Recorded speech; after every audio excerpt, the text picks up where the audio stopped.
Hey yo, what's going on, everybody? It's Tylarious, aka Ty Killington.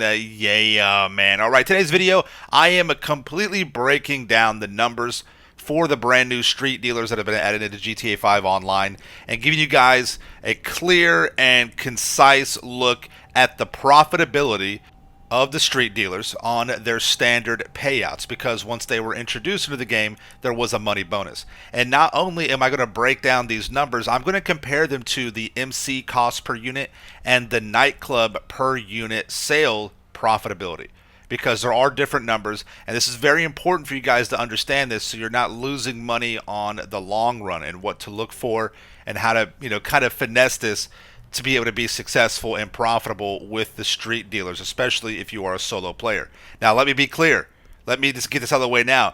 The street dealers are not going to be more profitable than just selling the businesses, the MC businesses, and the nightclubs outright, okay? But I want to break these down and give you guys a clear understanding of each one of these different types of numbers here, okay? So what we're looking at here are the MC cost per unit for each category of the street dealers and the nightclub profit per unit for the categories, okay? On the left, the MC cost per unit, as we saw in a previous video, the WMCA, that stands for, I can't say the actual words, what they are, because of, YouTube and their demonetization, but the top one would be your ganja, right? Each MC cost per unit would be $1,500. For the crystal, it's $9,375. For the cocoa, it's $18,750. And for the SID, it's $600. Now, those numbers represent how much, if you are buying supplies, that they cost per unit for each category in the MC business. If you look to the right side on the top, the NC, the nightclub profit per unit. On the nightclub, you don't have to buy anything. Each unit just has its own profitability number per unit. So the ganja, each unit you sell from your nightclub, it's a profitability marker of $2,025 per unit. For the crystal, it's $11,475, and for the cocoa, each unit that you sell from your nightclub is worth $27,000.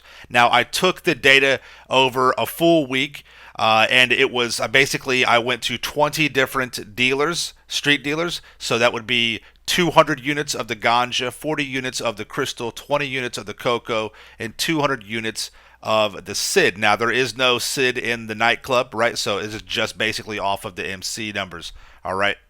On the bottom of the screen, on the left-hand side, these numbers represent the street dealer cost per unit for the MC businesses. And on the right-hand side, the street dealer cost per unit for the nightclub. So basically what I did is I took the numbers from above, the cost per each unit, and simply just multiplied them against how many times I sold them to the street dealers to get how much I would have actually paid for on the MC businesses and how much revenue I would have made total if I just sold it directly from the nightclub, okay? So the numbers I got for the ganja on the MC, for the ganja, it was $300,000. For the crystal, it was $375,000 in total. For the cocoa, $375,000 in total.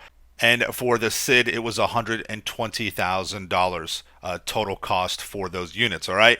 Now, if we look over at the nightclub side, it's, obviously I am able to make more money per unit than what it cost per unit for the MC.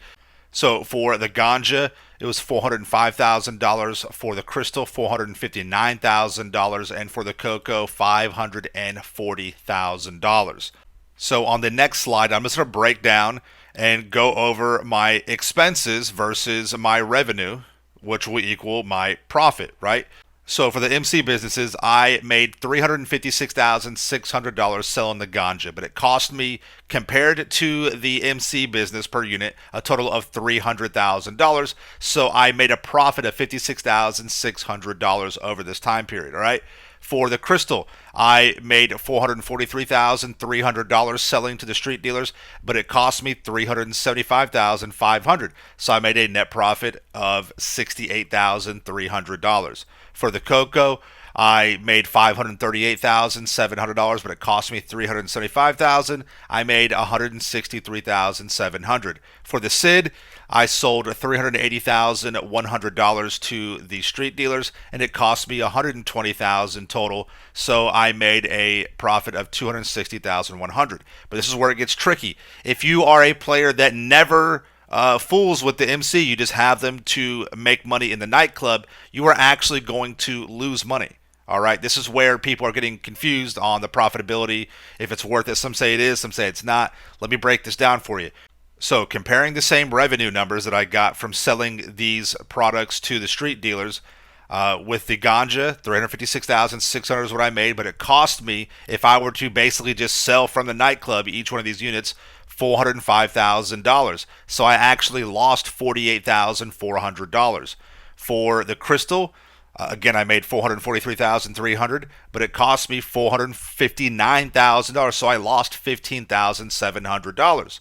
For the cocoa, I made $538,700, but it cost me $540,000, so I lost $1,300.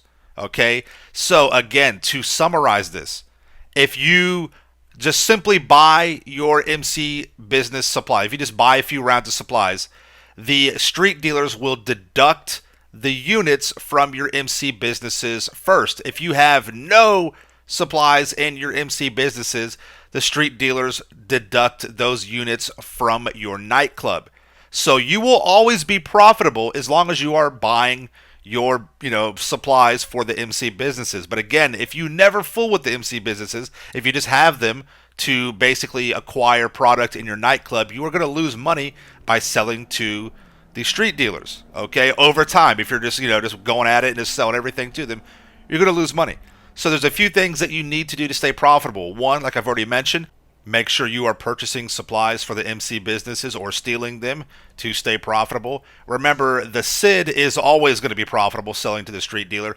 And like you should be doing, make sure you memorize those cost per unit numbers that I have for the MC and the nightclub, and then compare them to the numbers that the street dealer is offering to pay for. And the star, the preferred price, right, that has that little yellow star, that will typically be a profitable number for you for both sets of data. So you should be okay. And remember to always do your stash house raids as well, because as you see right here, when you do those and complete them, you will typically get one of your businesses resupplied all the way up. So that kind of is a double profit for you. It'll fill up your business for you for free, and you could possibly make an actual money per unit as long as you're paying attention to the numbers. Okay, so there you guys have it. Broke this all down for you, and I wanted to take real data, real-time data, a standard payout, no bonuses, over multiple days, not just a one-time street dealer sale, and compare this to see what you'd actually make in the long run. So let me know if you guys got any questions in the comments down below. Thank you so much for watching. Make sure you are subscribed to my channel for the illest and realest content in the game. Smash that like button. See you guys in the next one. All right, peace out. Yeah.